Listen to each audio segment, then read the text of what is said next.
Nigeria is a country of enormous potential for any entrepreneur, whether it's a foreign entrepreneur or a Nigerian entrepreneur. Nigeria is a market. So any serious businessman in the world, he must look at Nigeria's market. If you want to do business, if you're serious, it must be Nigeria.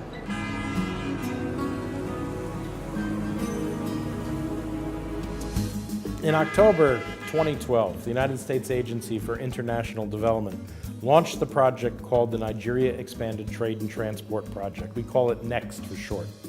NEXT is all about a block of 10 states that run from Lagos to Katsina called Lakaji Corridor. And the Lakaji, the name Lakaji, comes from the first two letters of the cities Lagos, Kano, and Jabia, Lagos and Kano being two of the major commercial centers for Nigeria. The Lakaji Corridor is what we call a spatial development zone.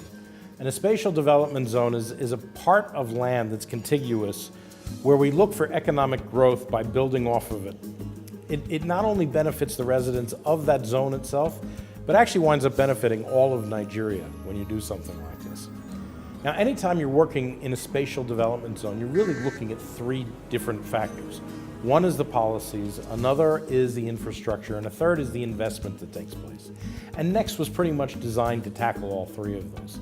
We've been working on policies to improve trade, both internationally and domestically, trying to improve the way customs does its work, trying to improve food and health and safety, and also helping Nigeria to negotiate international trade deals. We've been working with the various government agencies on the infrastructure of the Lakaji Corridor, and particularly the roads, the rail, the ports, and those sorts of things to make it easier to move goods up and down the corridor. But really what NEXT comes down to is working with those entrepreneurs that live in the corridor and work in the corridor and have their families in the corridor. Not only the entrepreneurs, but also the hundreds of people they employ and the thousands of farmers that they buy from. These are the people that really make up what NEXT does. And I think what you'll see is they are the heart of NEXT. The Lakaji Corridor actually starts from Lagos. Lagos is a very boisterous city with very young entrepreneurs like Captain Foods, Kachi, and of course Afi, Real Fruits. Lagos State is a state where you have these young entrepreneurs who are carving a niche for themselves. They are looking at the market and then coming up with products that are not in competition with the big players in the industry. Coming back to Nigeria, I saw basically greenfield. I looked at the opportunity of trying to create a product that can basically help smallholder farmers, increase their income.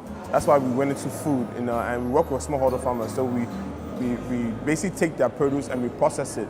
And that's kind of the impact we've also been able to put on in Nigeria. So for me, this country there's so many opportunities that haven't been tapped into. And I think this place presents the opportunity for scale and growth.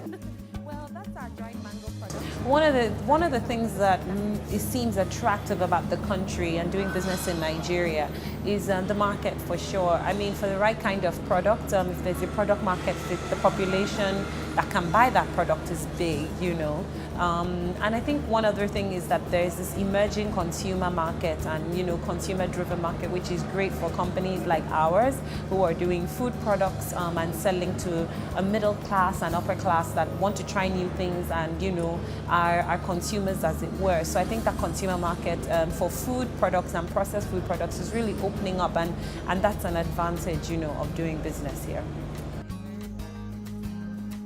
And if we move up the corridor to Oyo State, we have Mobola. Mobola actually does high-end cosmetics from shea butter. I made the decision to start producing my products in Nigeria because I felt the need of, number one, empowering my own people and also encouraging the shea business in Nigeria, because at the time when I was producing abroad, I found out that the quality of the shea butter here wasn't good enough for my products. So I decided I would invest in the women by training them to produce the quality of shea butter I needed for my products. We started training the women, and today I can tell you for a fact that the quality of our shea butter, anywhere else, you go to Ghana, you go to Burkina Faso, Mali, we can beat their quality. So I'm quite happy that I took that decision to come back home and produce my products here. From Oyo State, we go to Niger State. Now in Niger State, we have Kabiru Bawa. Kabiru Bawa processes and packages food products. Even though Afro Foods was meant for export, but Nigerian market hijacked it. Every grocery store in Nigeria's country wants Afro Foods products because we try by all means to meet the standard, the global standard. We're not looking at the competition in Nigeria. We looked at the competition all over the world so that when our goods get to the US or to the UK, it can compete favorably. If you leave Niger State and then move over to Kaduna State, you have TrueNate there. Rufina is a passionate business entrepreneur who is also into the cosmetic industry. She uses shea butter too. We're manufacturers of personal care products using natural ingredients such as shea butter, coconut oil, sesame oil, beeswax, etc. In TrueNate, we believe in capacity building, especially for the women, because we have a lot of natural resources in abundance in Nigeria, and we believe that we have not harnessed these resources enough to generate the desired income, especially in the rural area. TrueNate actually was a result of my son. When I gave birth to him, he had some skin disorder, which the natural ingredients, which the shea butter, solved it, what I had battled in 3 months. So I decided to come up with a personal care line named TrueNate. His name is Nathan. So through him, I got the inspiration, and that's why TrueNate came to be. Another entrepreneur we have in Kaduna is, of course, Plethora Farms. We're into greenhouse farming. That's our area of specialty. But we also incorporate other aspects of agriculture, which is the poultry aspect, crop farming, and aquaculture, which is fish farming. We are into consultancy and training of people because we understand that agriculture is a big thing now, and we want a lot of people, as much people as possible, to know the benefits that are involved in agriculture. So as a company, we have been able to incorporate models that we help people to be directly and indirectly involved in agriculture. All through the corridor, we have entrepreneurs who have products from Lagos up to Katsina in Jibia. And that's the essence of the NEXT project. US NEXT has been there for us. And as I'm talking to you, we just tried a deal. Somebody that wants us to supply beans to the tune of over 60 million naira in a month, every month. And this would not have been possible without the support of US NEXT. NEXT has been so supportive. Without NEXT, there's a lot of things that we wouldn't have been able to do. A lot of organizations that we've been introduced to by NEXT, they've been on our side, they've been supporting us, and that has helped. Exhibitions that they've had in the past also helped us to meet investors. There's just so much they've done. If not for USAID NEXT grant that we received, we probably wouldn't have been further along as we have technically and even to a certain extent financially. They provided a lot of support, and we're very happy and excited that they helped us do our business plan, finance the business plan and the feasibility report that we have. And it's been able to allow us to access financing from banks, investors, and other funding institutions. So it's been a very, very positive impact on the business. My relationship with USAID NEXT has been fantastic. I definitely rate it quite high. I found that the interventions and the programs at USAID NEXT have become progressively more in line with what businesses want. There's a huge sense of listening to what people want and trying as much as possible to achieve that. We not only got funding for a business plan, projects, which was hugely beneficial, but we were now part of this network, which opened so many doors for us, and we have so many tangible benefits. So I think of things like connecting us with the West Africa Trade Hub, which saw us go to Ivory Coast and understand the mango value chain and the connections that we've made from there. One of the major challenges we had was the aspect that we didn't have a bankable business plan. And USAID NEXT helped us to achieve that. Being an awardee of the PDF project, we have had access to exhibit our products in different conferences, and this has brought us close to investors that have been able to invest in our project. Through the USAID NEXTT, we're able to do a project with Fortis Microfinance Bank in Abuja that's for a 20 million naira project that helping 100 rural farmers in Kaduna for maize value chain farming this year. Currently, we are still doing for cowpea this year for 50 farmers, and that's about a 50 million naira project. Another thing is the capacity building.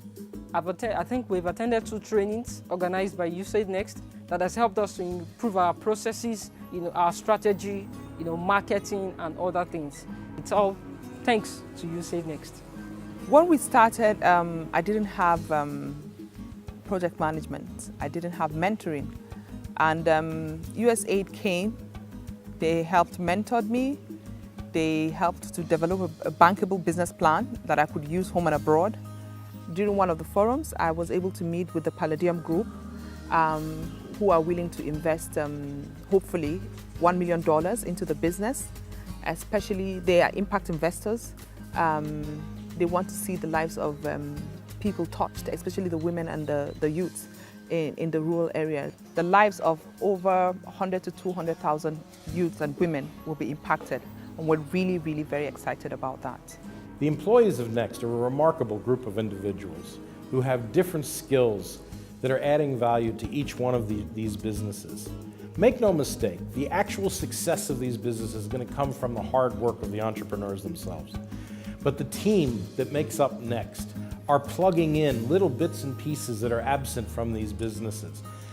Not so small, access to finance. Access to finance is a major problem with entrepreneurs. But at NEXTT, we're saying that you cannot just rely solely on debt funding.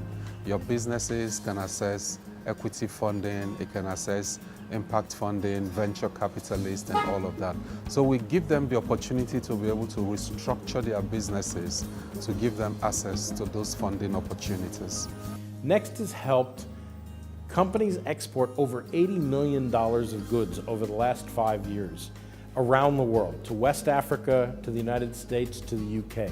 We've helped them receive international certifications so that they can export to companies such as Tesco in the UK. We've helped them establish linkages with large buyers in Vietnam and Dubai, where they send thousands of tons of cashew for onward processing and for the world to consume. Our relationship with USAID is very apt. It's very critical, it's very important. Their program has been one of the most important programs in recent times that has had a lot of impact on the economy of our country and has helped a lot of people and entrepreneurs to realize their potentials. On behalf of ThruNate, I would really, really say I am appreciative of USAID NEXTT. Had it not been for them, I would not have had the contacts that I have had right now. My business would also not have gotten the exposure it has gotten so far.